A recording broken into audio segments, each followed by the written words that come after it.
Hello, this is Julian with Coffee Reviews, and today we'll be reviewing the Zelelu Ararso wash process Ethiopia from Luna Coffee Roasters. And there's the bag right there. And Luna, based out of Langley, British Columbia.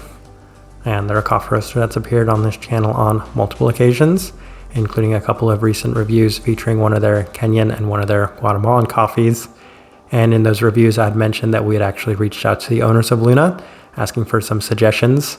So this is the third and final coffee that they had recommended to us, and we will see how it turned out, as this right here is day 42.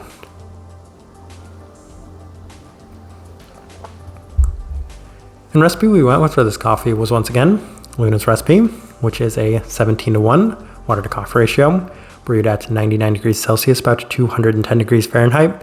I like this one best through the V60, which indicates a more medium fine grind. Roast profile for this coffee, of the three that we have reviewed from them recently, I would say that this is the lightest of those, and given that Luna is on the lighter side of coffee roasters, at least relative to some of the other Canadian coffee roasters, this one definitely did come out on the lighter side of the spectrum, whereas it's to say that it's on the more moderately light side of things by most standards and metrics. With all of that out of the way, let's go and start discussing this coffee.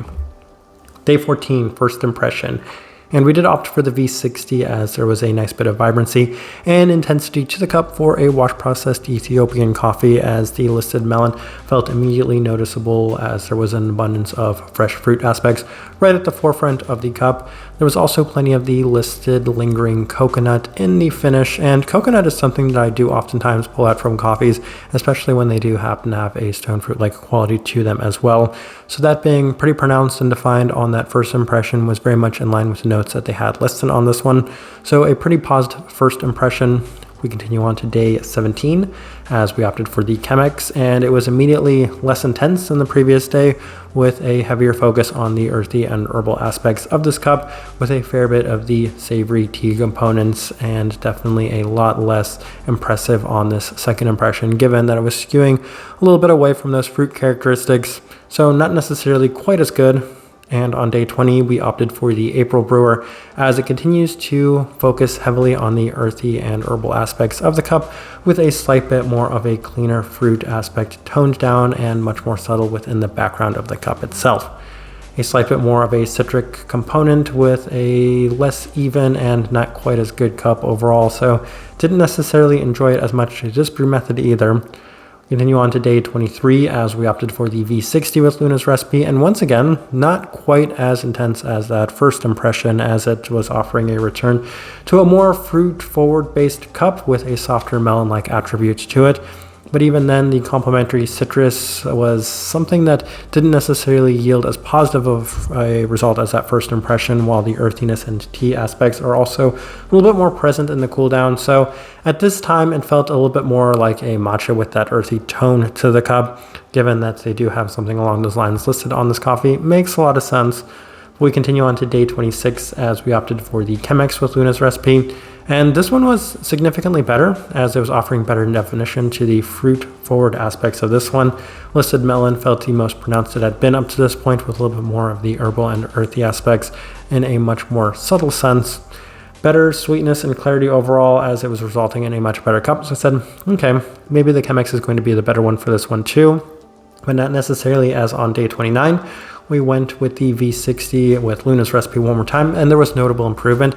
So I couldn't necessarily differentiate, as this one was one of the more inconsistent coffees we had had, as there's a little bit more just clarity and sweetness in this one than previous V60 days, with more of the lingering herbality in the cup. Yet again, better day overall, but it was skewing a little bit more in a better direction, just a little bit more time in general. Day 32, back through the Chemex with Luna's recipe, and it was still nice, but it didn't feel as good as the previous days. So this was one of those things where it was one day V60, one day Chemex, and I'm like, the day before felt better, and I couldn't shake that feeling that once again, the best day we had was the first impression, day 14. Day 26 was a nice day, but then it kind of stacked on top of each other, with day 29 being better than day 32. But on day 32, it continued to just skew a little bit more on the herbal side of things, with the citrus also being quite well pronounced and present within the cup. Overall solid, but even then I was still hoping for a lot more of those fresher fruit aspects to it, as on day 35 we did opt for the V60 with Luna's recipe, and this is the best it had been to this point. So I finally kind of reached a point where I said it's better than the day 14 mark. And even though we haven't necessarily tinkered with the coffee too much, it's just finally started to yield the results we were hoping for, as the fresh melon fruit and the peachiness of the cup were much more pronounced in a much sweeter sense. And I was really hoping to get a fair bit of peachiness from this coffee, as whenever we're brewing and wash processed Ethiopian coffee, I'm always hoping that there's an abundance of peachiness to it.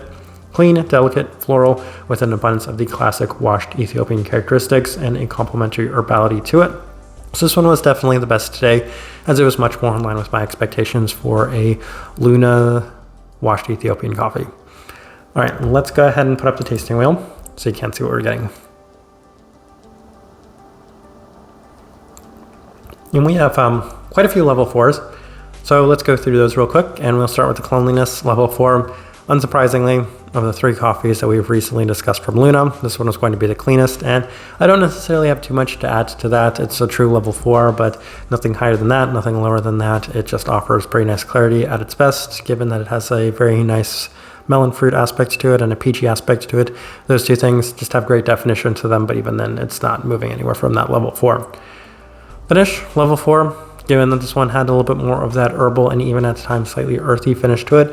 Not necessarily my favorite part of this coffee. I was really enjoying the parts where the fruit was a little bit more pronounced within it, and given that it skewed a little bit more in the direction that I wasn't necessarily looking for, that part's fine. Finish, not necessarily my favorite. Sweetness, level 4.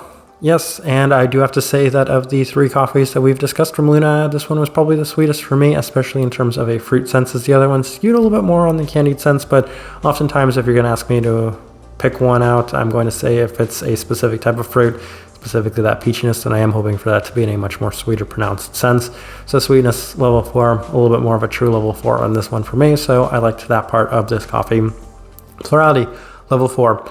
Something we've hardly mentioned, though it became a lot more apparent towards the end of this coffee, and I don't necessarily have a specific floral indicator I wanted to highlight on this one.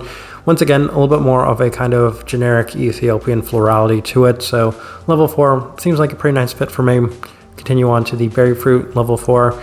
And I think going into this one, I was really hoping that the melon was one of those things where it's like, is this a very specific melon, or is it one of those things where it's a melon, but it's also offering plenty of other fruits? And luckily for me, it was offering plenty of other fruits.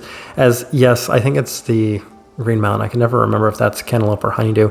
Nonetheless, that's the fruit profile I was experiencing the most from this one, but it was in near equal abundance to the stone fruit, because the peachiness was coming through a lot within this coffee, as it was one of the more pronounced characteristics towards the end, and given that they were in about equal abundance, I felt fitting to put them both at that level 4 mark, as they were the most pronounced fruit profiles and characteristics for me at the end. And that leads us into a bunch of level 3s that we have, and we'll start with the acidity. Level 3, once again, it's very easy to chart and measure acidity when you're making 3 tasting wheels side by side, and given that this one was the least bright of the 3 coffees we've discussed from Luna, the 3 felt like a perfect place to put it, as it didn't necessarily have the same level of brightness as those 2 coffees. Citrus fruit, level 3, and this one I can say is a little bit more of like a lemon sort of citrus, which is fully expected for a coffee like this. Now that I think about it, that florality is a little bit more of a honeyed florality, not necessarily that candied honeysuckle-like, but a little bit more of a honeyed florality to it. Continue on, savoriness, level 3. Once again, it's that earthy aspect to it. It's a little bit matcha-esque at times, just some great earthy depth in that sense. And then the body, level 2, and making this tasting wheel side by side with those other coffees, and I could say that the body was, I would say, on par, if maybe not a little lower than the Guatemalan coffee. But that one was made with the V60, correction, that one was made with the Chemex, this one was made with the V60, so I think that played a little bit of a role in it. But other than that, as I'm looking at this tasting wheel, I do think it's a pretty good representation of what I was getting from this coffee. All right, so my overall thoughts and impressions of this coffee. Well, on paper, it looks like it's one that I very much enjoyed. I think what I have to say about it is that the struggles and inconsistencies in this one were a little difficult to deal with, and at its best, it was a very enjoyable wash-processed Ethiopian coffee, though I always say I'm not the biggest fan of reviewing wash-processed Ethiopian coffee because the bar has been set so high that you really have to do something unique out there that has never been done before, or serve me a perfect wash-processed Ethiopian coffee. And this one was neither of those 2 things, so I still found it to be on the better end of things, because we still reached the very important mark of having that sweetness at a level 4. So I would say, as long as you're hitting the marks for me, sweetness, clarity, florality, and fruit profiles, all of which were at least at that level 4. It's going to be a coffee that I enjoyed. And of the 3 that we discussed from Luna, it's the one I enjoyed the most. Though I have to say that I was probably a little bit more interested and intrigued by discussing those other 2 coffees because they had a little bit more uniqueness to them, at least relative to their own origins. So this one right here, it's a good wash process Ethiopia, but nothing necessarily I would consider to be overly spectacular.